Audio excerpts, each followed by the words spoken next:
All right, so apparently, you know, the defensive end.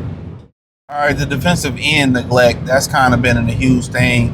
Most people feel like they downgraded from Akwe Muhammad to this other guy. People show receipts that this other guy is, in less games, he's more productive. I think he came off a major injury a couple seasons ago with the Vikings, went to Carolina. There's a lot of things about him. I think the other linebacker they signed, he must have had a major injury because I heard somebody under the comment section when they got from Houston talking about Brad loved injury-prone players. And we did the article talking about him reflecting on why he sympathizes with those guys so much because of the injury that I think ended his football playing career. I mean, so be it. But yeah, it's a cause for concern because, the recipe is to get pressure with your front four. And right now, ultimately, people don't believe in Aleem McNeil to bounce back this year, which I knew being a heavier set guy was going to take a little bit more time for him to bounce back. Aiden Hutchinson got paid. He did the Dennis Jenkins, or the Dennis Jenkins did Aiden Hutchinson, and then he wasn't as productive for a minute.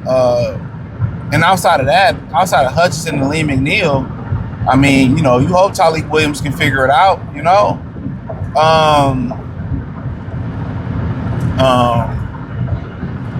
I don't know much about the DJ guy, but it does seem like neglect. You got guys like Cam Jordan hanging out there, like, hey, I know you're older, but,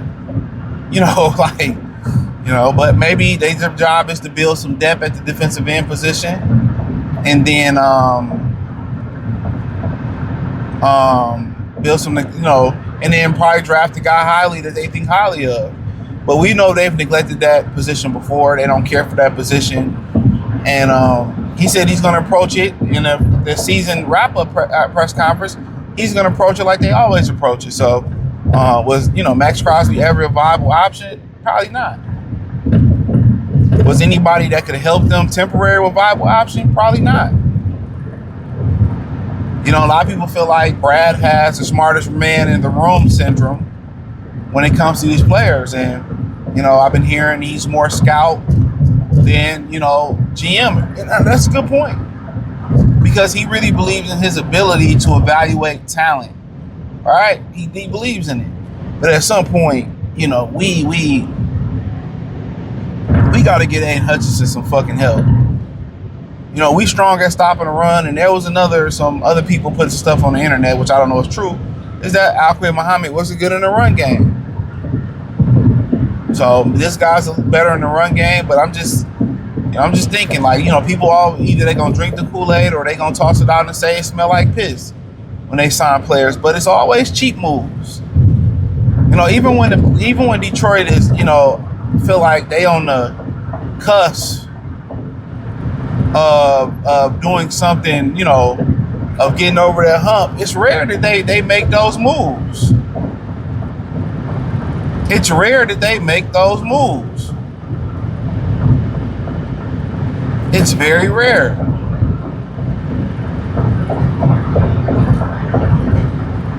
It's very rare that they make those power moves.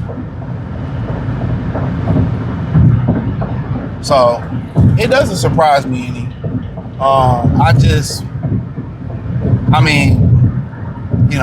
For years, Mayhew, Lewan, they wouldn't draft a corner. I think Darius Slay was the highest corner that was drafted since Terry Fair was drafted in the second round. No matter how many. We lost that Saints playoff game. A lot of it had to do with, those corners dropping that ball. Drew Brees threw him about 10 picks, and I feel like I'm not exaggerating. Aaron Berry, Bill Bentley, Drew Brees handed them that playoff victory with interceptions alone, and we just couldn't catch the freaking football. Our DBs, they were bad. They would take all these Bill Bentleys, find these Aaron Berrys on the streets. You know what I'm saying? Late round Bill Bentley, late round Alex Carter. Remember, he was a DB for Tampa Bay with John Lynch.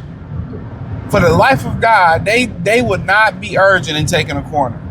And, I remember the whole conversation between Darius Slay and Jonathan Banks, and obviously Darius Slay was the right guy to take. No offense to Jonathan Banks. They both went to Mississippi State. Darius Slay, happy retirement to him. He went the JUCO route, showed up Mississippi State. He had more athleticism. He had, more twitch at the corner. Jonathan Banks probably was better off converting to safety. But that was, conversation at the time. And I think Banks ended up sliding that draft a little bit. And obviously Slay had, a really good career in my opinion. But now we're here in a different time. And we are neglecting a corner. I mean, we're neglecting a, defensive line. Another pass rusher. Now, their philosophy may be like, we want somebody that can get the quarterback and then the other defensive end to be more balanced and stop the run. I mean, we've seen that with the big defensive ends you playing with Josh Pascal and Levon Zerike. We've seen that. The man needs some help. Like, you know what I'm saying? Like, I mean, now if you're going to blitz like Minnesota, cool. You can move on from, Danielle Hunter. Remember they had Jared Allen back in the day. They got him from Kansas. You can scheme up blitzes. But the bad thing about that is, you compromise coverage. And if a team start picking up them blitzes, like when Ben Jones was in Detroit, when they start picking them blitzes up, they got torched. They didn't have an answer. So you want to be able to have that Jim Johnson, Brian Flores answer. You want to be able to have that answer. I mean, you want to be able to do that, but you also want to be able to have a guy or a couple guys that can get the quarterback.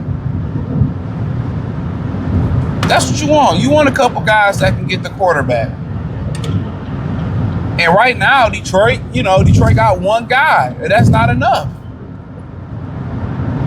It's simply not enough. So now you're going to scheme it up and find ways to blitz, which, like I said before, if you run into a team that can pick that blitz up, you in fucking trouble. But it's a defensive end rich draft. And we're going to see what they do. And then, they come out this draft and draft a defensive end in the 6th round and take a whole bunch of other shit we don't need. I mean, I think people starting to believe, starting to understand it just ain't meant for the Lions to do it. I hope I'm wrong, but it is what it is. Thumbs up the video, share the video, subscribe to the channel. The subscribe button is the bell icon button. Hit all notifications, increase your chance to get notification. We go live and drop video. Find me on X, Facebook, Kick, Twitch, Instagram, Spotify, Anchor. Oh, nah. Check out Trey Lions Talk playlist.